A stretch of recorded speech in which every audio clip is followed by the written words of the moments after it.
Guys, it is a beautiful spring day here in South Georgia. I hope wherever you're at, the weather's just as nice. Guys, welcome back to 3 Bricks Higher. My name's Dom, and today we're going to show you a trick that is guaranteed to increase your fruit yield on your trees. And if you use this on the garden, you're guaranteed to increase your vegetable crop.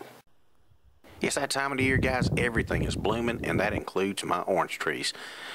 Each bud is a potential orange, so I want to make sure that each and every one of those are pollinated. Now, everybody knows that bees are the master pollinators, but truth be told, they cannot make it to every bloom and every blossom. I want to maximize my tree's potential, so I'm going to help Mother Nature, and to do that, I'm going to need a feather. And you're probably saying, where in the world am I going to find a feather? Well, you can find them at the base of birdhouses or where birds collect, where you feed them or water them. Or you can cheat like I did and just go to the art store. Now, I'm pretty sure that you guys see where this is headed. We're going to collect the pollen from these flowers and transfer it to the other tree's flowers.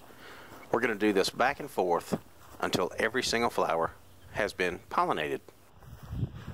Obviously, you're only going to want to use this if you have a few fruit trees in your yard or a small garden. Now, you're not going to be able to complete this in one day. So every day that you come out and there's new blooms, repeat the process. Guys, keep your trees watered, keep them happy and healthy, and they will maximize your fruit yield. Now, guys, it only takes 2 or 3 days and you're going to see results. I cannot wait to eat these oranges. I really hope you try this, and I hope it works well for you. It always has for me. Now, guys, I've also used this trick on both tomatoes and cucumbers with exceptional results. So help Mother Nature along, and let's maximize your harvest. Guys, my name's Dom, and this is 3 Bricks Higher. We post videos on it about every 2 to 3 weeks, so check back or subscribe. It's up to you. Till then, we'll catch you next time.